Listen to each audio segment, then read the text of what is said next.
Hello, everyone, and welcome back to the Leverett Ball Show. And on this episode, I am joined by Martin Gramatica. And football fans, you likely remember him well from his time as a Pro Bowl kicker for multiple NFL teams.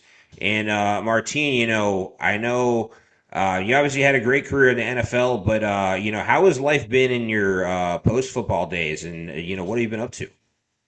No, life is good. I have three kids, two in college, kicking for USF, and then my daughter's 13. So coaching her with soccer, and she plays flag football as well. So just staying busy with that, and then I have a business. We do early detection CT screening for heart disease and cancer, and that's kind of what keeps me busy during the day, and then sports in the evenings and at night and on the weekends. Gotcha. You mentioned, all three of your kids play sports, two kickers, one soccer player. For your two sons who are kicking in college, I mean, do they want to follow in your footsteps and kick in the NFL, or are they looking to wrap their careers up after college, or what's the game plan for them with kicking? Oh, I mean, this one's a junior, or he'll be going into his junior year. The one's just a true freshman right now, so they still have a long way to go. But I mean, their goal is to one day hopefully play in the NFL. At the end of the day, not sure if that's going to happen or not. I mean, they're working their butts off to achieve that, so we'll see. But that's the goal. The goal obviously is to kick beyond college. I know, you had a soccer background yourself. You played a lot of soccer prior to getting into place kicking. I mean, when you were growing up, maybe did you think that your future wasn't as an NFL kicker, but maybe, like playing for Arsenal and, being a soccer player long term? Yeah, definitely not Arsenal. I don't like Arsenal, but no, I'm just kidding. No, I'm from Argentina, so I would have played for one of their teams. That was my goal, but no, I didn't start kicking until my senior year in high school. So my goal was to play soccer, and I wanted to be a professional soccer player. Switched to kicking my senior year in high school, and then from there went to Kansas State and obviously to the NFL. So I'm not regretting the move, but I never thought I'd ever be a kicker. I always wanted to be a soccer player. Yeah, 100%. It's funny how life works sometimes. One of my recent guests on this podcast is a former NFL wide receiver, and he only played in the NFL because he got injured before his tryout to be a sprinter for the U.S. team in the Olympics. So, Wow. yeah, I mean, I guess, but the NFL is not a bad place to end up, even if it wasn't, the initial plan. But, through all of your time in the NFL, I mean, kicking is kind of a different beast as far as the mindset, and games can be decided by one kick. I mean, we saw in the Ravens Steelers game to decide who won the division, the game was lost on a missed field goal in the last play of the game. I mean, how do you kind of program yourself to be able to thrive in those situations? Well, you work all week to be ready for Sunday. And the thing is, like that kick, I mean, it's not an easy kick. It's 45 yarder. It's cold. It's the end of the year, so the weather's not the best. And I feel like they probably should have tried to run the ball and get a few extra yards instead of taking a knee and losing yards. But obviously, when you're the kicker, you're the last one to touch the ball, and the blame's going to be on the kicker. But I mean, I feel bad for the kid, and I hope that his team supports. And obviously, Coach Harwell's not there anymore, which is incredible that they let a coach like that go. He's an incredible coach, a great human being, more importantly, better person than he is a coach. But that's just the way it is, But as far as like the mental side of kicking is tough, and everybody's different. So I don't know. It's hard to explain how to prepare for it because as a kicker, you either make or miss. There's no in between, and you don't get a lot of opportunity. So you just got to be locked in and ready to go every kick, one kick at a time. Sadly, for the young kicker, it didn't go in because I as a dad of kickers, I want every ball to go in. No matter who's kicking, because I Yeah. know how hard it is for the family and for the player when the things don't go right. 100%. I mean, one more thing on that topic, since that game, the kicker and his wife have been getting a lot of harassment on social media. I mean, was that a thing? I mean, I think maybe like fans bullying and harassing athletes has gotten worse as because of social media than it was in the past. But, during your career, I mean, did you ever deal with harassment after you missed a kick? Well, if you do it, you have to do it to your face, and then you can, punch him in the nose. But the thing is, a lot of people are brave behind a computer, behind a keypad, a keyboard. They wouldn't say it to his face. And at the end of the day, the kid didn't do it on purpose. He didn't miss on purpose. So Right. the fact that these idiots are, going at him and attacking his wife and his family, that's just sad how society became super brave with social media. I feel like as a fan, you got to support the guy. He made him. The ball didn't go through, and hopefully he gets mentally strong enough to keep going and do it again next year because he's could have a really long career. Had a great year. It wasn't like he was horrible all year. He was side, just missed a kick, an important kick at that. But it's how you bounce back, And at the end of the day, if he bounces back, they win a Super Bowl, they're all going to be kissing his butt, because that's how it is. They hate you one day and they love you the next day. But that's sad how people get really brave on social media. You're right. I agree completely. And like you said, I mean, some of the, internet trash talkers, wouldn't have the courage to say that to someone's face. But obviously, with everything you're doing now, also, in your post football career, I mean, what was that process like of, transitioning from being a pro athlete to the working world? Because I mean, for me, like I played college sports, so it was a little tough for me transitioning from college sports to doing other things, but I'd imagine that's even harder after a lengthy career in the pros. I mean, what was that process like of you transitioning out of sports? Yeah, for me, luckily, I had a great wife that's very supportive, and obviously having the kids, you obviously I miss the game, you miss the locker room, you miss your teammates.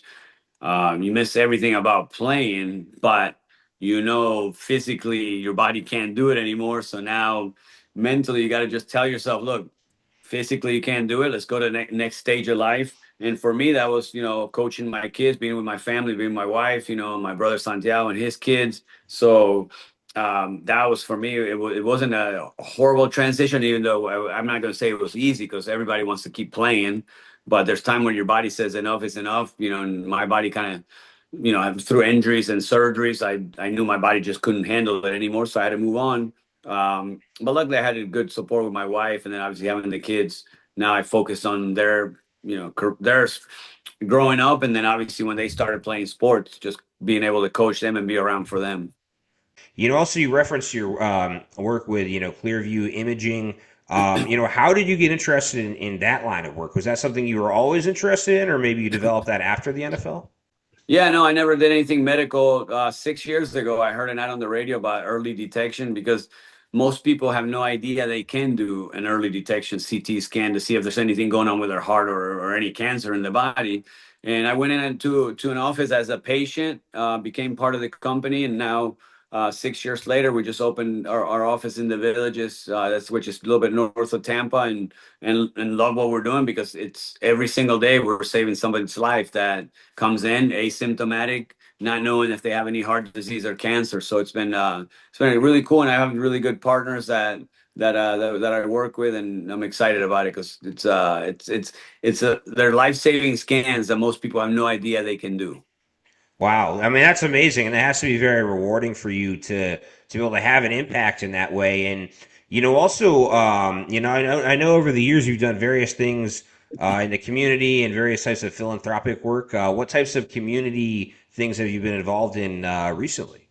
Well, our foundation, we have the Gramatica Family Foundation. My brother Santiago and I are working with that, and we're building homes for veterans. We're rehabbing homes for veterans. For us, not being born in this country, we appreciate the freedom that this country and the opportunity and the American dream that you have in this country because of the men and women that sacrifice so much. So it was a little bit of a way to give back and say thank you is through our foundation. And any majority of our and I do other things through the box, but for our own specific foundation has everything that has to do with veterans and our military because we're very thankful for what they do.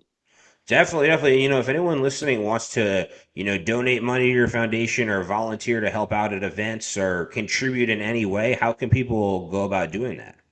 Well, they can go to the grammaticafamilyfoundation.org and just check out what we're doing. Hopefully they have some free time and want to help us volunteer. We do have a couple events, there's a 5K that an organization puts together. We're the beneficiaries of it. There's a golf tournament that every year that we're doing now, and we're looking to do a third event that we're going to host. We used to do a kickball tournament, which was very successful, but unfortunately, we started 10 years ago, so all of our friends have gotten older. So after the kickball tournament, we had a lot of text messages and phone calls with pulled muscles, torn ACLs. The older we got, the more injuries, so we had to stop it. We wanted to find something a little safer to do for our friends and the people that want to be part of our foundation and help us out. That's awesome. I mean, with you as a former NFL kicker, two sons who kick, a daughter who plays soccer, I would assume, your family would probably dominate any type of kickball tournament. But Well, we were the host and organizers, so we okay. didn't play. It would have been fun. My kids did it, a couple of times with their soccer team. They put it together, but they kicked well, but they didn't field at all. So they the problem was the fielding. They didn't know what to do on the baseball side, the fielding side. But yeah, no, it was a lot of fun. A lot of fun. We had a great time and made a lot of friends through it. But now we feel like it's time to do something a little more safer for the older friends that we have. 100%, 100%. And, but my final question before we wrap things up, I know you're a busy guy, but before we wrap things up, as far as the NFL playoffs go, I mean, do you have? I mean, some of your former teams are still alive in the playoffs. I mean, do you have a favorite for the Super Bowl, or do you think it's kind of a toss up at this point? Well, the only team that I claim is the Buccaneers. The other ones I passed through and I didn't play long enough to consider myself one of their players, even though I played. But the Bucks are my team. We didn't make the playoffs, so I'm sad about that. But there's so many new teams in the playoffs. Obviously, with the Chiefs being out, Baltimore being out. I mean, I like Pittsburgh because I obviously Mike Tomlin was one of our coaches the year we won the Super Bowl, and I really really care for him and always want people that I know to do well. So I hope he does well. I really like Josh Allen too. I think he deserves it. I have a good friend of mine who's a huge Jacksonville fan, so if they do well, I'm happy for him. So there's a lot of teams that I have connections with through friends or former teammates or former coaches that obviously with the 49ers with John Lynch, we always want him to do well. If the Bucks are out, I don't really care who wins as long as it's one of my friends or former teammates that are on the team. It's really nice. That's awesome. And yeah, it'll be interesting to see what happens. I live here in the Boston area. Everyone's rooting for the Patriots to get back to their Super Bowl winning ways that they had back in the Tom Brady years. I mean, we'll see what happens. But, Martine, I really appreciate your time and, best of luck with all the different things you're involved in. And, maybe we'll see someday your children playing in the NFL and playing pro soccer. Who knows? Maybe they'll be a guest on this podcast someday when they're in the pros. But yeah, Martine, thank you so much for your time.